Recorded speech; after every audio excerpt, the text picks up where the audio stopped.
Welcome to this morning's What a Shout Day 3, Royal Ascot 2020. Myself, Dave Orton, in the chair. I'll tell you what, I'm firming with the punters. If you wanted a tug of war team, we've got a fantastic panel for you this morning. Paul Kealy, ever done tug of war? No, I don't do anything that involves. I'm pretty sure it's the last trophy I ever won tug of war. David Jennings in Ireland comes back onto the show. Dave, tug of war fan? I think I haven't done it since I was about 4, I'd say. But you've been battling for the punters, no doubt. And Pat Cooney, what an anchor man to have standing at the back for Bet365, our sponsors. Pat, how's the week been so far, turnover-wise? And is it really bookies or punters so far? Well, turnover has been like for like, Dave, really. I think being the only show in town has been a big help to the product. But obviously football now back in business. But turnover fine. Tuesday was about level. And yesterday would be a good day for the punters. And the more rain we get, the more braver bookmakers get. So we'll be taking our chances from here on in for the rest of the week with soft ground in the equation. Story of day 2, I guess, was the rain never came. No, it didn't. That's Good day right. for punters, said Pat, not this one. Yeah, right. The rain might not have came, but I drowned under a sea of... Come on, get this out of the way. You've just said to me before we came on the show, I can't remember having a worse start. Yeah, I mean, 0 from 14, basically. I mean, I don't bet. I tend not to bet the shorties, and I've got to grow up and grow a pair really, and because like I said, Batter should have been nearer 1 to 6. When I thought you were steaming into it. I don't do it. I just don't do it. I can't bring myself to. But I'm beginning to think I ought to. My only result of the week so far was frankly Darling.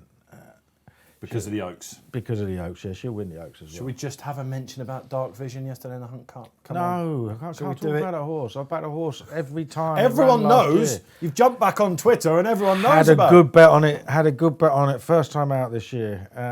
And, Bruce sent me a message to said, no Dark Vision today. I said, no, give it up.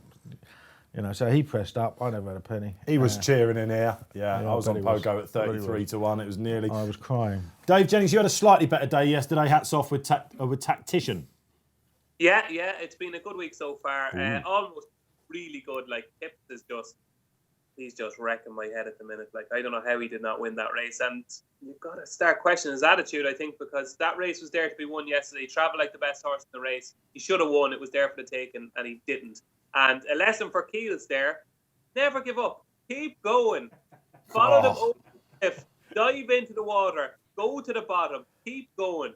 That's my... Don't rub it in, We've all jumped off a cliff and belly flopped, haven't we? Let's face it, it's a painful experience. OK, let's see what we've got coming up on the show. Now we're going to be looking through all the big races, all the big shouts and all the big races here, of course. We'll get through each and every race on the day, see what the panel think, and at the end, we'll give you the naps. So kicking off the day, the 1:15, the Golden Gates Handicap. 105 handicap for 3-year-olds, basically over a mile 2. New race, Paul.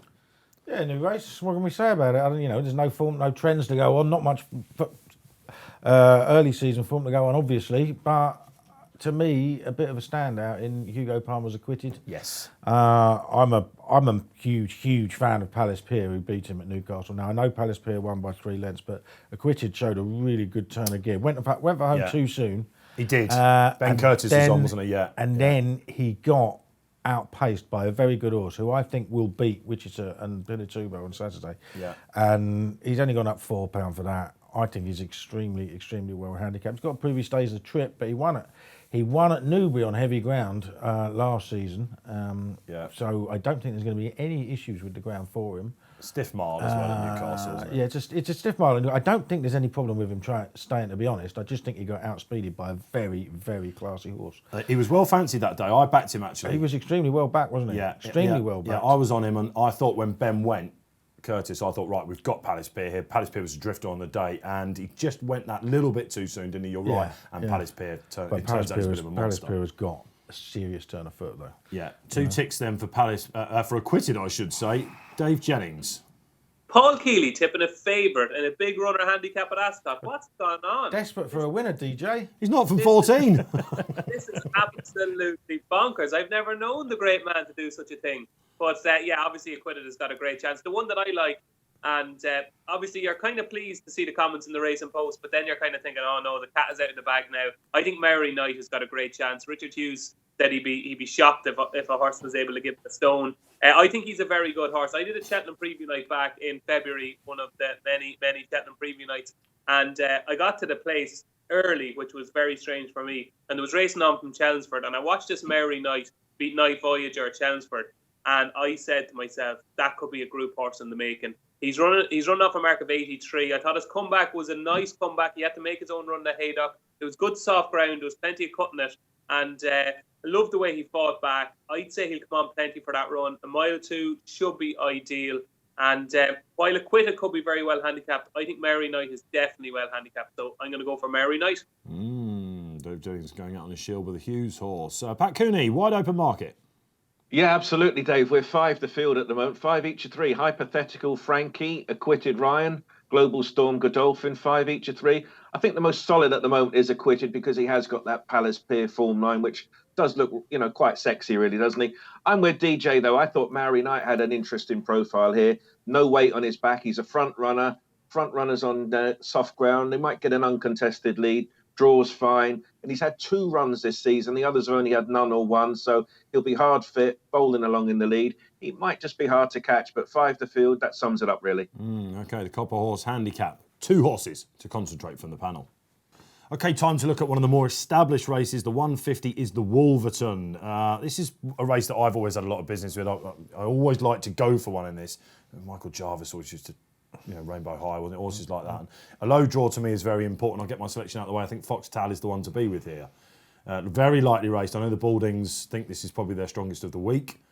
And I think if he runs to his champions form, when the rain probably is the one thing they wouldn't have really wanted. I think he might be top of ground. He's got a little quirk about him, but he's got the low draw. This, I think, will be Sylvester de Sousa's winner. Paul Kealy.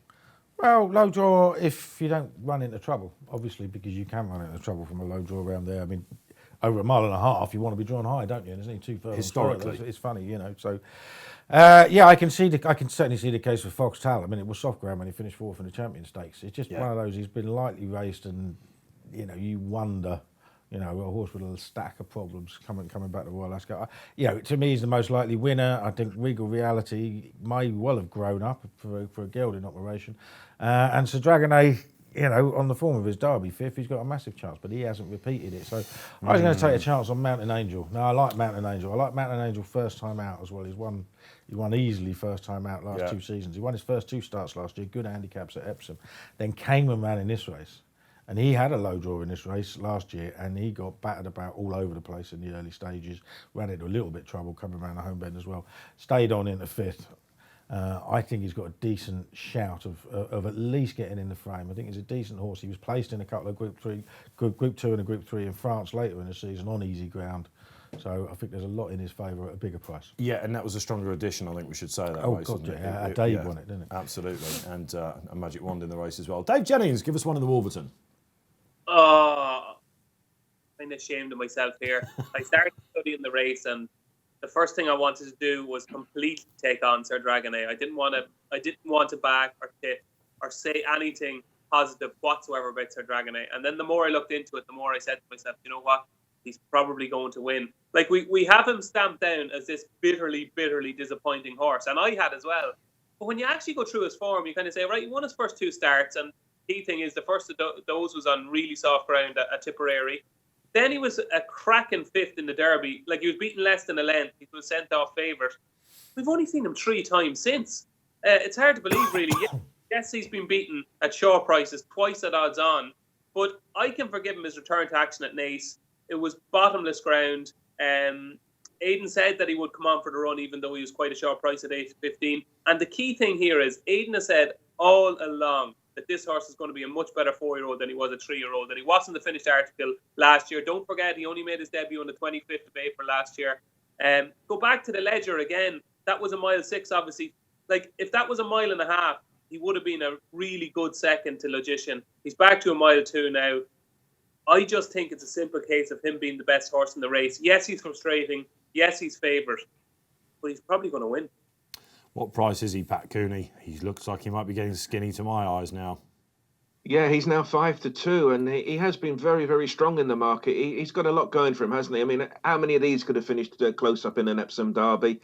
I agree with DJ, but he's, people are a bit lukewarm about him still, but the form is pretty solid enough. I think he's bound to go off favourite. Fox Tie, of course, his form on soft ground as well. We're all looking for the softies at the moment. My eye's drawn to Regal Reality. He's been easy to back at the moment, but he's a 5-year-old. It's first run since being gelded. He's won on soft ground before. And interesting, Sir Michael Stout pursuing with a 5-year-old, keeping them in training. That normally pays dividends over the years. But I'll give Kealy a mention. Mountain Angel, that's now 12 from 14. And, Roger Varian horse at double-figure prices. You don't get that too often in a race like this. So a deep enough race, but Sir Dragonet the one for money. A lot of love for a lot of horses in the Wolverton. 225, time for the Jersey, 7 furlongs up the straight, 3-year-olds. I think the first thing to talk about is the draw, isn't it?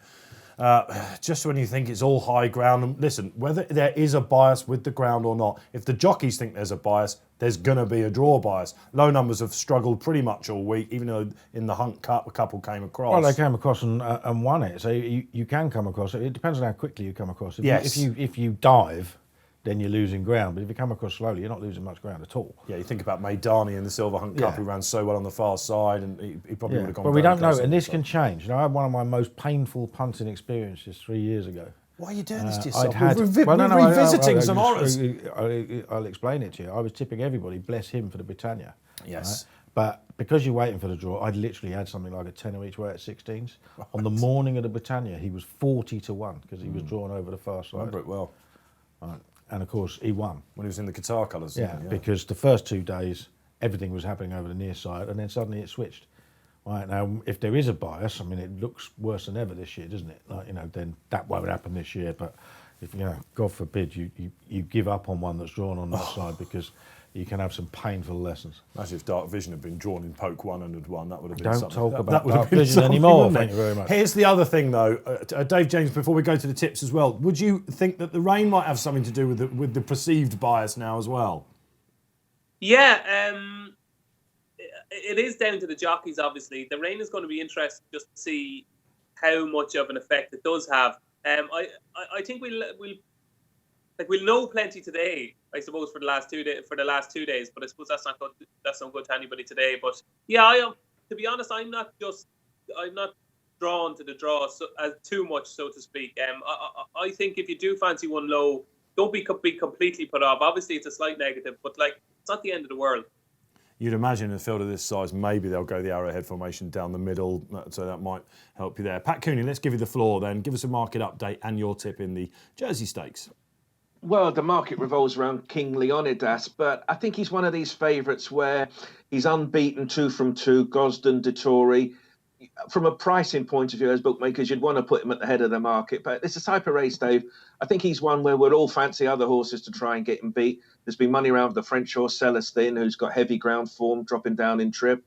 There's also been money around for a Final Song, which would be my selection, 4th in the 1,000 guineas. She's won on soft. She's won at Ascot, and she's trained by Charlie Appleby. So she's been popular. And I will throw in one at a massive price that there has been money for, Ropey Guest. You might think, well, that's a ropey old horse to be putting up. But he has got some lines of form, which puts him in the race with some sort of a chance at a big price. If you're first 4 places, which we are, I think we were 66. He's now 40. He's the type of horse I could see going up about 25 to 1. And who knows, maybe not winning, but sneaking into the frame. But I quite like Final Song for the reasons I've given. 1,000 guineas then. You've got your banker in this race, haven't you? Take it away. Yeah, I mean, for me, it's fairly straightforward. I looked through the form of the race and I thought, well, how many of these could you see pulling like a train for half a mile and still getting within 2.5 lengths of Victor Ludorum in the French 2,000 guineas. Yeah, he ran well. And that's exactly what he did. I mean, he tugged, he didn't get any cover, he was pulling for his head left, right and centre, and still wasn't beaten very far. He's got good soft ground form, dropping back to 7 furlongs in a stronger run race to get a bit of cover. He'll drop in from 2, I'd imagine, under James Doyle. And yeah, I just think he'll win. French tend to snag a winner at this meeting, don't they? They've certainly had winners before. Obviously, I think Watch Me was the winner last year at the Coronation, wasn't it? In the Coronation. So yeah, I mean, the fact that you're coming over during a pandemic, you can't bring your own jockey, the money's less, but you're still coming over. You think that's another pointer. But I mean, I think form-wise, I think a massive player. And it's funny, Pat mentioned Ropey Guest. He's quite.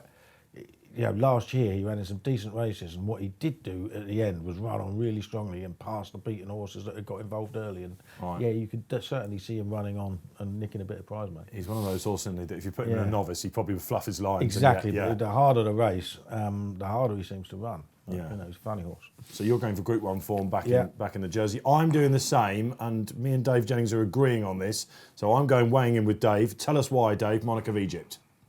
Oh, this is by far my strongest fancy of the day, Dave. Keels asked the question, how many of these could pull hard in a Guineas against Victor Ladorum and finish 2.5 lengths behind him? I think Monarch of Egypt could. This horse is very, very interesting. Couple of things. Ground, first of all. If you're worried about the ground for Monarch of Egypt, I certainly wouldn't be. When he was second to Siskin in the Phoenix Stakes last year, it was soft ground. His Dam Up won a Group 3 at the Curragh on soft to heavy ground, and it was bottomless that night. Joseph O'Brien rode up. I think with Monarch of Egypt, a couple of things. The second half of last season was a bit of a disaster because he had a setback. I wouldn't read too much into his run in the Dewhurst. I just wanted to see some positives from his run in the Irish 2000 Guineas on Friday night, and I saw loads, absolutely loads. I'd say the brief with Declan McDonough was, get this horse confident, get him passing horses, get him to start enjoying himself again. And that's exactly what happened. Every single alley he went up was a cul-de-sac. He couldn't get a run. He went down the inside. The ground he made up in the last 200 yards was phenomenal. To me, it told me that this horse still has loads of ability. He doesn't quite get a mile, I don't think, and that's why they rode him the way they did in the 2000 Guineas. To me, 7 furlongs, bit of cut in the ground, straight track at Ascot, Ryan Moore. He's rated 111. That tells a story. And the key thing about this race, I think only 2 horses can win it, and that's Monarch of Egypt or Celestin. Obviously, Celestin has got a big chance, but I just think Monarch of Egypt has got more ability than him. And I just loved that run at the Curragh when he was passing horses late. He's going to come into this race with confidence. Speaking to Aidan yesterday for the previews, he was very, very happy with him. So Monarch of Egypt is my strongest fancy today. Ooh, 2 really strong fancies then. Keels and DJ going head-to-head in the Jersey. 3 o'clock then, another juvenile race on the day. Usually on Saturday, the Chesham Stakes, 7 furlongs down the straight, exactly the same as the preceding Jersey. Some very interesting 2-year-olds in here. Modern News goes for Godolphin again, who of course won it with Pinatubo, breaking the Ballydoyle stranglehold. I think Aidan O'Brien's going to get it back again with Battleground. He looked like a bit of a monster to me on his debut, despite not even hitting the frame. Yeah, totally agree. I mean, it's funny. I mean, almost every year you see the bookmakers fall over themselves to make an Aidan O'Brien horse favourite, and because Pinatubo won the race last year, suddenly this Modern News has become favourite. Yeah. I don't think the race he won at Newmarket was all that good. He was up there, wasn't he? Tailwind. Yeah, exactly. Yeah, and but you know, Battleground, he just looked the part. But a horse that needed a little bit of experience. He's massive as well. He's huge. He's gonna outclass him in the paddock for sure. And you know, he's out of Found, who won an Arc, finished second in a couple of Champion Stakes. Yeah. Warfront colt, huge, and I think he's going to come on an absolute ton. And there isn't a single horse that's got really rock solid form anyway, because everything's only run once. But he will come on an absolute ton. And I just have a feeling that he's going to end up very short and just win. I would have been much more confident had we not had quite so much race. Warfront out of Found, isn't he? Warfront's historically like fast ground. Yeah, Found wasn't all that worried. Found handled pretty much everything. Fair enough. DJ, Battleground, what are the vibes? Oh, yeah, I think he'll win. Yeah, I think Kealy summed it up perfectly there. Like, Found won and soft to heavy a couple of times, and he should be fine. I think that run at Naas, I think that'll work out to be potentially a spectacular maiden. I know Lucky Vega from the Jessica Harrington stable who won the race, like they said that Lucky Vega had never come off the bridle at home. Lipizzaner obviously had the run beforehand on the first day of the season, went second and looked the winner for a long way that day. The third horse, Alex D, is held in high regard in Ger Lyons'. So Battleground was actually the real eye catcher. It was one of these races where you kind of said to yourself, you know what, I know we only finished 5th, but I wouldn't be surprised if Battleground turned out to be the best of these. And even going into that race, I'd imagine Aidan had the Chesham in his mind because he knows that he won 7 furlongs. That was over 6 that day. Yeah, to me, I'd ignore that 5 in his form figures. I think he's the potential to be the best horse in the race, and I think he'll win. Battleground, watch back that replay if you've not seen it. It very much catches the eye. So I guess the question, Pat Cooney, is what price is Battleground? He's all the rage, Dave. He's 5-2 now. And I agree with everything that's been said. You know, he was such an eye catcher. Actually, when I watched the race, I thought, you know, if they all came back and ran that race again in a week's time, Battleground would be odds on and they'd probably win. And of course, that was over 6. This is 7. You think of all the juveniles Aidan could enter in this race, and he's only running the 1. It sounds like all systems go. They did have a shorty beaten in this race last year with Lope E. Fernandez, but he bumped into Pinatubo that day. You just look at the performance and how he was striding up after the line. 7 furlongs, that's his cup of tea. I think this is the one where maybe the lads could get really involved, because the rest of the other horses, meritorious though the runs have been, they weren't so eye-catching. I think First Profit might be overpriced because Charlie Fellows has a high opinion of him, and the breeding suggests he'll be okay with giving the ground. But if you could own one horse in this race, you'd want to own Battleground. I think that's where I am. And I agree with the punters. I could see him being like a 2-1 chance, maybe by the off even. 4 ticks for Battleground. Let's hope the bookies are waving the white flag. Right then, 3:35. Time for perhaps one of the races of the week. Certainly it's my highlight still of the week. The Gold Cup. Stradivarius going in again for his defence. Paul Kealy, it's all about the price, isn't it? I want to come to you with this. At the start of the week, we knew the rain might have been coming. Did you ever think he'd get near evens? No, I didn't. And I'm still a little bit dumbfounded by it all, to be honest. There seems to be so many people who think this horse doesn't handle soft ground. It's absolute nonsense. Right? Look at the form that this horse has shown. Okay, his best racing post rating ever was in the Goodwood Cup on good ground. Race RPR 1-2-3. Right, when he won the Gold Cup last year, it was 1-2-1, and that was on soft ground. He's won a champion stayers at Ascot on soft ground. His best form is not far off his very best on fast ground. In fact, I think his best form on good to firm is exactly on race post rating is exactly the same as it is on soft ground. So there's no, the difference is it may bring others into the race. Technician, for instance, does like the ground, but he's still got to improve. He's still got to step up again. Not the same league as him on form, is he? He's still got to step up again. He's still got to prove he gets the extra half a mile. You never ever know with a horse until it does. Yeah. And Stradivarius, I hate the cliche, but he still ticks all the boxes, doesn't he? You know what I mean? And we've got, a red hot Coronation Cup that he ran in over a trip too far. I thought he ran fairly well there. I mean, he was going miles faster than he normally has to run. Gosden's comments were very interesting in the members section, weren't they? He said basically he probably was still inside the course record that day, so technically he's run the second fastest mile 4 ever, on the rolling mile. Miles faster than he's used to running. And I thought that the key comment in Gosden's comments this morning, it told us why he ran there. He said, but if it does get soft at Ascot, I'd be very happy that he's had a run under his belt. Yeah. Very interesting, because a lot of people were questioning why he ran in the Coronation Cup. DJ, Stradivarius, with or against? Oh, with. This is bonkers, this drift. It kind of worries me a little bit because I think there's more to it than the ground. This is a massive drift, and are punters really going to take him on when they look through his form? Is the ground going to be much softer than it was in the race last year, a much better Gold Cup last year than it is going to be this year? I don't think so. I really don't. I think he's quite adaptable. I think these horses tend to cope with any sort of ground.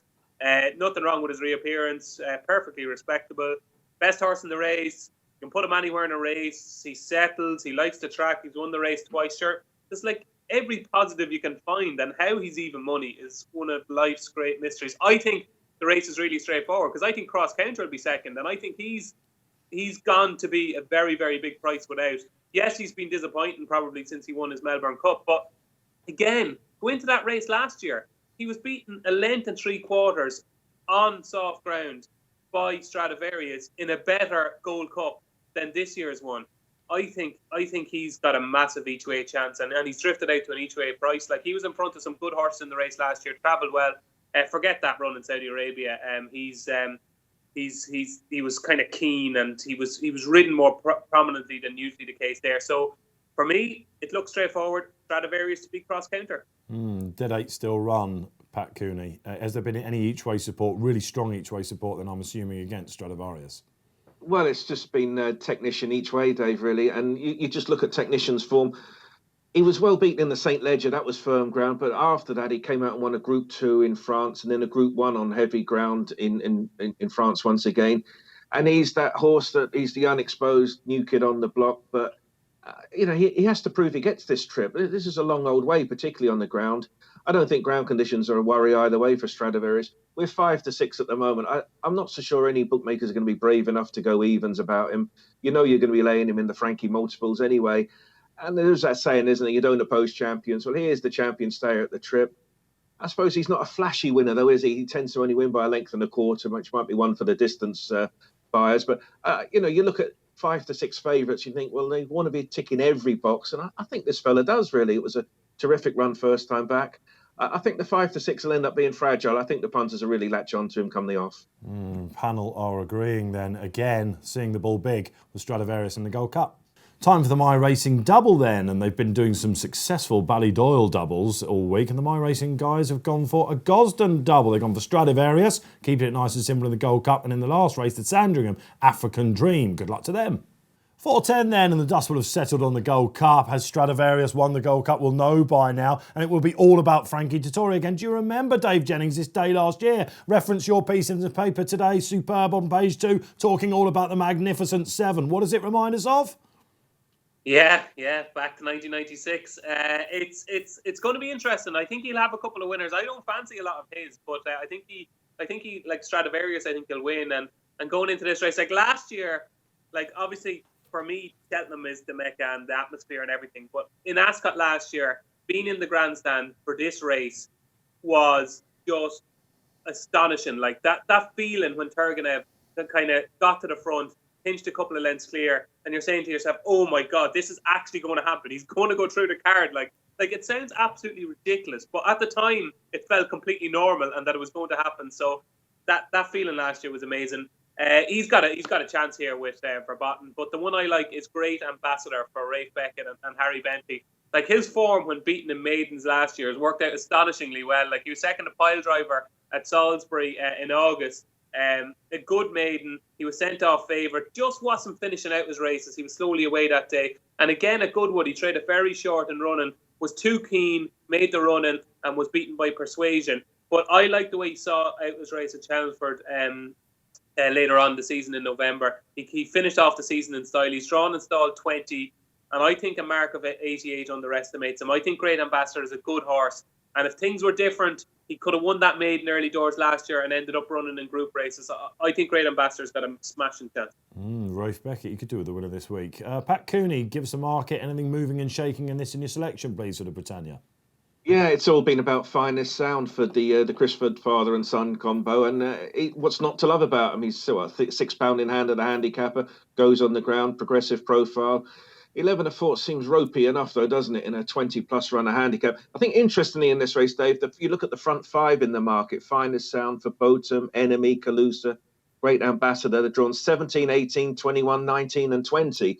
Now, who knows, it might be a low number bias and you want to be ripping your ticket up maybe. So I think it's a case really of these prices at the top end of the market. They seem short enough to me. Watch the Jersey, for example, and see if there is a draw bias. And then things could all be, all change really. There's not been any horses back that sexy price. I think Calusa, Roger Variance has probably been one for money, 9 into 15 to 2. Which one do you like, Pat?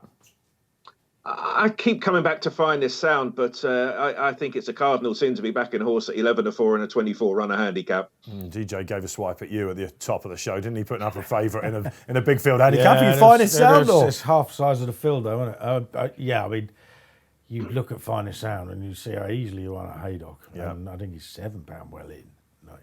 So he's obviously got a fantastic chance. But I wait till we see the favourite for the next, by the way. But yeah, exactly. I mean, these big fields and whatever. But he's obviously got a massive chance. I don't like doing it. I've had a couple of each way shots for my sins. I've done one drawn low, right, in Dubai Mirage. I really liked him at Kempton. I thought he quickened up really nicely. He looked like he was about to wander off, and then he straightened up again. Saibin Sarour's put cheek pieces on him. He's got a 25% strike rate with cheek pieces since 2016. Got Kieran Fallon on, taking off 3. You've been crunching the numbers. I've been having a look. So I think he's got a chance, and I've taken a bit of a fly on an outsider, the top weight, Sun Power. Now I think this is a horse that needs a big field to be able to settle, because the only time in his life that he has settled was in the Chesham last year. And he was running on in. He ran on in at 4th, Pinatubo, Lope Fernandez first and second. Solid piece of form. He was then on easygoing back at Ascot, second, beating the neck in a listed race. But he's been running small fields all the time, and he's just a bit keen. I think he's better get a mile. There's not much certainty over it, but I just think he's going to run a big race because he's going to get a pace to chase and he's going to sell. That's why I like Enemy, actually, for Gosden. I think they kind of thought they had to get a run into him before Ascot. He won his maiden, of course, at the track last year. Oshie Murphy on near draw. I think the rain will be in his favour. He's just a horse that I like going forward. I think he'll be running in battle races later on. So it's Enemy for me. We're spreading across the field in the Buckingham Palace. Right then, final race on day 3. That will be the half-time whistle. I think we can say that here at the Royal Ascot meeting. It's the Sandringham Stakes. I love this race. Gosden, whenever he's pinpoints one at this race, he's done it very successfully in the past, hasn't he? I do tend to latch onto him. I must admit, I'm not backed African Dream yet. I guess the race is all about Hercules. I'm getting extremely tempted. Like I said, I learned my lesson with Batash earlier in the week. If you know something is that good, then, you know, forget Batash, forget Stradivarius. The horse running at Royal Ascot this week with the most in hand is African Dream. Yeah, it's amazing, isn't it? She ran last week at Newbury, giving £7 to a filly rated 106 and got beaten nose. Yeah. All right, she's gone up £16. And so she's officially £16 well in because that hasn't kicked in. Now you can say, well, what about the runner-up? What about the winner? Did the winner run to form? Well, to put her up £16, the handicapper's got the winner running about a stone below form. Yeah, 3 came clear, didn't they? You know what I mean? And they did come clear. And she's straight into this. She's running off 80.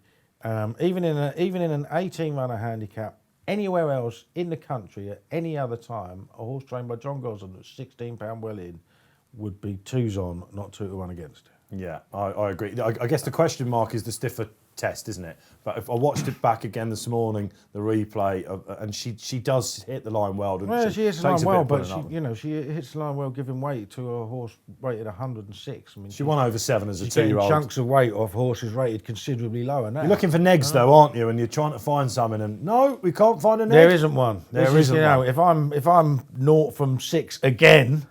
That'll be 0 from 20, by the way. It's got a ring to it. I won't be having a bet on Friday or Saturday because it'll all be going on African Dream. So the first race, you've gone for a quitted. That's the favourite in a big field. You've gone in the last race, you've gone for the favourite. You can't tell who's desperate for a winner, can you? Well, no, quite. But the punters do love it when you put up a shorty, and Batash did work. Dave Jennings, do you want to put the boot in again? Oh, what has happened to the artist formerly known as Paul Kealy? He is a pale shadow of his former self. It's like, do you know at the end of a night when you used to go out on a night out and it was the end of the nightclub and you couldn't get a kiss anywhere, and then you seen somebody over in the corner that you've been friends with for the last 10 years and you kind of go, oh, sure, look, she'll do for tonight. That's what Keels is at.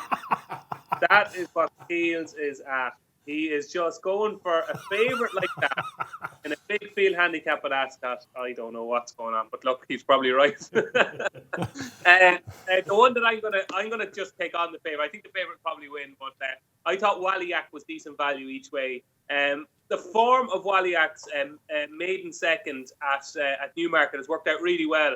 The 7th home that day was First Kingdom for William Haggis and David Egan. And First Kingdom won what I thought was a particularly good Tempton maiden the other night. And I think that form is quite strong. Finished off the season by winning the maiden at Wolverhampton. Stepping up in trip, not stepping up in trip from its maiden, but going up to a mile at Wolverhampton, a mile again here. And the key thing here, Roger Varian has said that she'll adore the ground, obviously, because she was second in that Newmarket maiden on heavy ground.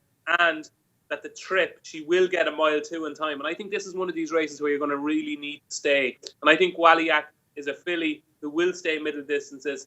I don't know, do we know how good she is yet? And she's only running off a mark of 84. So I think Keels is right. Sorry for taking the piss. I think he's right. But I think Waliak... Dave. It's all in the book. It's all in the bank. I think Waliak is decent each way value against the Fab. You'll need that to get in the bank. I tell you, he's supposed to be coming back in the next 3 days, Paul Kealy. If he's not from 20, we might not see him tomorrow. Over to the artist, still known as Pat Cooney, then, for his selection. Yeah, I'm a Waliak as well. I was at Newmarket when she made her debut, and I know Connections thought a bit of her. It was cutting the ground that day. You know, all for African Dream. Of course, she looks exceptionally well handicapped off her mark, and who knows, maybe Waliak off 84, she could be well in as well. But you look at Jabai Love, she won a UAE 1,000 guineas. She's got to give these horses £21 and so on. That looks a stiff order to me, but she has been popular with the Frankie factor. I think it's a great horse to finish with, this African Dream. If you like your form book, then you're all over it. She's not gone on the ground. I'm like everyone else. I'm trying to get a beat, but maybe you just look at it and go, yeah, I'm sure she'll win. Even if she hadn't run last time out, she would have looked relatively interesting off of 80. I'm just hoping at a much bigger price, Walliak with an informed Roger Varian. She's a horse of potential as well. Interesting point Pat makes there. Yeah, absolutely. She would have been interested in off a mark of 80. And I tell you what, given connections, she would have been 5 or 6 to 1 without everyone knowing she was £16 well in. So 2 to 1 when we do know. I mean, I can't get away from it. It's exciting, isn't it? 8 stone. Kieran O'Neill takes the ride. Big shout. Huge moment for Kieran O'Neill. If all the big hitters go in, what price will this be? He's feeding some heat, won't he? It'll be 6 to 4. He'll probably be thinking, I'm just going to sit on as long as I don't fall off. This is game over for African Dream. Time for the naps then. Let's go through it. Yeah, it's Foxtel for me. I think the fact that he's now not favourite against the Dragonet. Foxtel for me. Yeah, no, I'm a Celestin fan in the jersey. I know Dave's going to go against me, but I think it's all in place for him. Dave, I assume you are going to go head-to-head, but if you had to have a next best just for the punters? Yeah, Monarch of Egypt would have been my nap in the 225, but I'm petrified because I've been on so many of these shows with Paul Kealy, and anytime he comes into the show and goes, I've had an absolute wretched time of it, if he has a bad first two or 3 days at Cheltenham, he always pulls it out on the final day, and I just think this day has got Paul Kealy written all over it. So I'm a bit scared going against Paul with Monarch of Egypt. I think Aidan. I think he's good. I think he could win the 3 middle races: Monarch of Egypt, Battleground, and Sir Dragonet. So if people want to do a treble, I think Monarch of Egypt is the strongest one. Battleground will be my next one. So if you want to put in a treble, Battleground in the session. Nice, a multiple from DJ. Pat Cooney, your best bet of the day. Yeah, I'll go to the lucky last day. They say it's foolhardy to laugh at danger, and of course African Dream is a massive danger. But I do think Walliak, from an each-way angle of her handicap mark, she could be as well handicapped in time as African Dream. So I'll take on the handicap good thing with the Roger Varian's Walliak. 4 best bets for day 3. Right, that's it then. What a shout here. Day 3. It's going to be an absolute sizzle. I really, really can't wait. Thanks, Gills, for coming in. You must have dragged yourself in a little bit today, but you've now looking at this. I got up full of enthusiasm, mate. You know, I was here at 7 o'clock this morning. That's remarkable in itself, isn't it? DJ, are you going to get back on the sofa now, or are we going to go and have a shower or whatever you're doing at home? Nice and easy journey for you. Yeah, take this shirt off and put back on my pyjamas, I think. Why not? Pat Cooney, same for you. I expect you've got some more media to do, but it's a long week, Pat, isn't it? Oh, you've got to get the trip here. Yeah, I've trained for 15 rounds, though. You're a stalwart, Pat, and a slugger. You won't be a problem. This is me then, Dave Orton, signing off for What a Shout. We've got so much more still to come at Royal Ascot. Good luck wherever you're playing. Don't forget, though, still 3 more days. Gamble responsibly. Don't forget also to that promo code, members, racing is back. 3 months for a tenner. Download the free Racing Post app on the Google Store or the App Store itself. This is me, Dave Orton, then. Good luck. Well done, boys. See you later.